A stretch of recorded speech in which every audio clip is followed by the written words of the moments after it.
Mga ka-confess, bago natin simulan ng wild at nakakapanabik na kwento ngayong araw, nais ko muna kayong imbitahan na mag-subscribe sa YouTube channel ng Tagalog Wild Confession. Dito, hatid namin ang maiinit, mabibigat at makabuluhang mga kwentong siguradong tatama sa damdamin. Paalala lang po, ang lahat ng kwentong maririnig ninyo ay pawang katang-isip lamang at ginawa para magbigay aliw at aral. Anumang pagkakatulad sa tunay na tao o pangyayari ay hindi sinasadya. At ngayon, mga ka-confess, ihanda nyo na ang sarili ninyo dahil isa na namang nakakaintriga at pakapanabik na Tagalog Wild Confession ang inyong mapapakinggan. Simulan na natin. Dear Ate J, itago mo na lamang ako sa pangalang Mikael sa kwentong ito dahil sa pangyayaring nagbago ng takbo ng buhay ko sa isang gabi na hindi ko makakalimutan. Hindi ko inakala na ang simpleng imbitasyon sa team building ng opisina ay mauuwi sa isang gabi ng tukso, alak, at mga desisyon na kinabukasan ay pinagsisisihan ng aking konsensya. Nagsimula ang lahat noong isang maaliwalas na hapon sa Tagaytay. Ang lamig ng hangin at ang malalawak na tanawin ng mga bulubundukin ay tila naghihintay sa amin, mga empleyado ng kumpanyang pinapasukan ko, para magpakasaya at makalimot sa stress ng araw-araw. Si Krista, ang aming HR manager, ang nag-organisa ng event. Masayahin siya at palaging may ngiti sa mukha, ngunit may nakatagong aura ng misteryo sa kanyang mga mata. Parang alam na niya ang mga sikreto ng bawat isa sa amin. Mga kasama, ready na ba kayo? Masarap ang Tagaytay at mas masarap ang bonding natin. Sigaw ni Krista habang ang hangin ay humahaplos sa aming balat.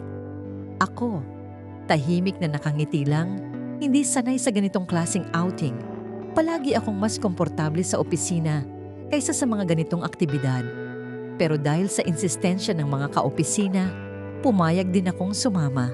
At yun ang simula ng gabi na hindi ko na muling makakalimutan. Habang papalapit kami sa resort, naramdaman ko ang kakaibang tensyon sa loob ng van. Si Ren, ang isa kong ka-team, ay tahimik lang sa likod, habang si Althea, ang bago naming intern, ay tila palaging nakangiti at may nakakabighaning aura. Hindi ko alam kung bakit, pero parang may hinahanap siyang o baka ako lang ang nakaramdam ng kakaibang koneksyon sa kanya. Pagdating sa resort, sinalubong kami ng malamig na hangin at ng mga ilaw na nagmumula sa paligid. Ang mga puno at halaman ay nagmistulang mga tahimik na saksi sa darating na gabi ng kasiyahan. Nagkakilala-kilala muna kami, nagkwentuhan, at syempre, nag-toast sa simula ng aming team building. Cheers! Sabay sabing lahat. Pero habang tumatagal ang gabi, unti-unti ring nagbago ang atmosphere. Ang mga palaka at mga kuliglig sa paligid ay tila sumasabay sa ritmo ng aming tawanan. Ngunit sa loob ng aking dibdib, may kakaibang kirot at excitement. Ang alak ay unti-unting nagpapaluwag sa bawat isa at ang mga ngiti ng mga kasama ay nagiging mas malapit at personal. Si Althea, na bago lang sa amin, ay tila hindi lamang simpleng kaopisina. Ang kanyang mga mata ay may kakaibang liwanag, parang may tinatago, at sa bawat tawanan namin, lagi siyang nakatingin sa akin ng mas matagal kaysa sa normal. Hindi ko maipaliwanag, pero may kuryente sa hangin tuwing nakatingin siya. Nagsimula ang aming inuman sa maliit na pavilion sa tabi ng pool. Ang alak ay dumadaloy na parang tubig, at ang bawat tawanan ay nagiging mas malapit.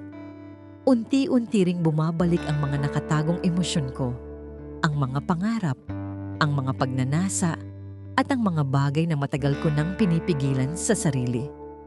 Hey Mikael, ikaw na naman ang tahimik. Bakit hindi ka sumali?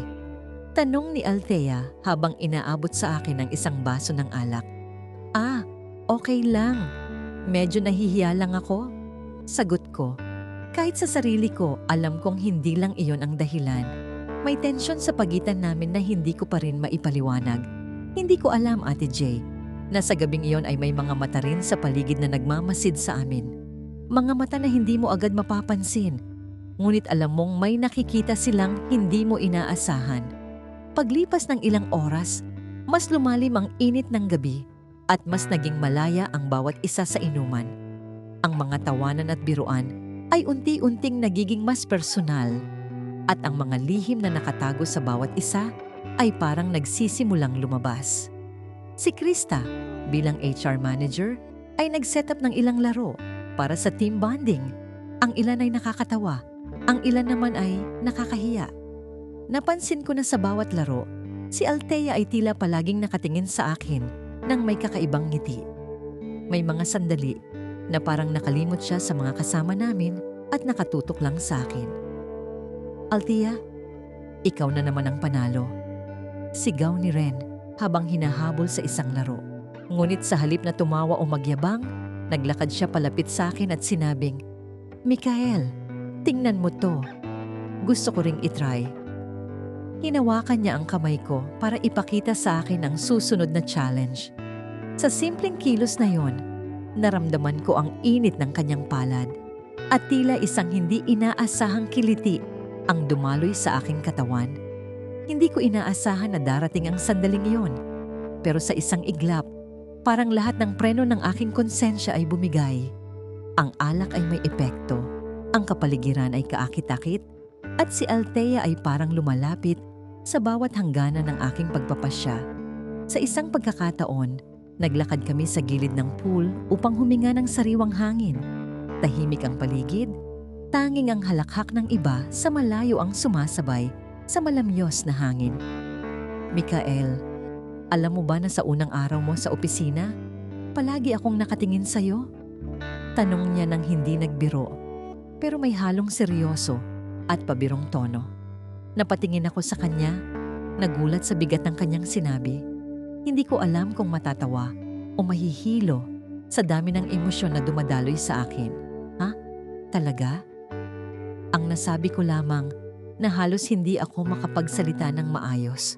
Ngumiti siya ng bahagya at ang mga mata niya ay parang kumikislap sa liwanag ng buwan. Oo, pero hindi ko akalain na makakausap pa rin kita sa ganitong paraan at sa ganitong lugar, sagot niya, habang bahagyang humihimlay ang kanyang balikat sa aking braso. Ang simpleng paglapit na yon ay nagdulot ng kakaibang tensyon. Alam kong mali ang nararamdaman ko, pero hindi ko maiwasan. Ang gabi sa Tagaytay, ang malamig na hangin, at ang init ng alak ay tila nagtagpo upang lumikha ng perpektong senaryo para sa tukso. Nang bumalik kami sa pavilion, mas napansin ko na ang mga maliliit na kilos niya, ang pagkakapit sa silya, ang paraan ng pagtawa, ang pag-aabot ng baso ng alak, lahat ay may kaunting lambing at kasamang pang-akit. Hindi ko maipaliwanag, ngunit tila bawat galaw niya ay nakaka-impluwensya sa akin. Nagpatuloy ang inuman hanggang sa huli na. Ang mga kaopisina ay nagsimulang mahina ang atensyon sa laro. Ang iba'y tulog na sa sahig o sa mga lounge chairs.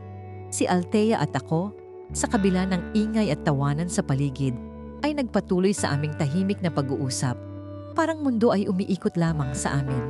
Hindi ko alam kung bakit, pero parang gusto kong maging malapit sa'yo. Bulong niya nang halos mahimbing na ang paligid. Hindi ko na alam kung paano ko dapat tugunan yon. Ang puso ko ay mabilis ang tibok, ang isip ko ay naguguluhan, at ang konsensya ko ay parang humihingal sa likod ng aking ulo. Ngunit bago pa man ako makapagdesisyon ng tama o mali, may isang pagkakataon na nagbago ang lahat. Si Krista, na tila hindi napansin ang aming maliit na mundo, ay biglang lumapit. Mikael, Althea, teka, may surprise activity pa tayo. Sigaw niya, sabay turo sa isang maliit na hut malapit sa pool. Ang hut ay may maliit na mesa, ilang ilaw, at tila inihanda para sa isang intimate na setup. Ito ay isang bonding challenge na kailangan nyo ng teamwork, paliwanag ni Krista. Sa pagtutulungan namin ni Althea, habang ginagawa ang challenge, unti-unti ring nabubuo ang isang kakaibang koneksyon. Ang mga simpleng haplos sa kamay habang nagtutulungan, ang mga tingin na tumatagal ng isang segundo pa lang, ay tila may sariling kwento. At sa gitna ng excitement at adrenaline, hindi ko na namalayan na ang gabi na iyon ay hindi lamang simpleng team building. Naging simula ito ng isang lihim na ugnayan na parehong nakakatakot at nakakapanabik. Habang humuhupa ang saya at tawanan sa paligid, naiwan kami ni Althea sa tabi ng pool, tahimik at parang nag-iisa sa mundo. Ang buwan ay sumisilip sa itaas, naglalabas ng malamlam na liwanag na tila nagiging saksi sa aming lihim. Hindi na kami nag-usap ng malakas. Sapat na ang mga titig at maliliit na haplos na nagsasalita para sa amin.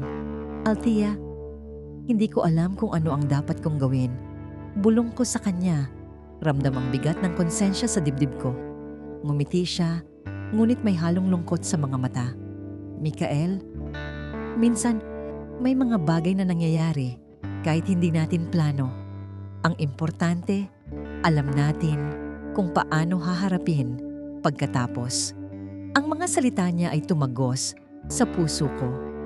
Alam kong mali ang nangyayari, ngunit sa parehong pagkakataon, hindi ko rin maiwasang maramdaman ang init at saya na dala ng gabing iyon.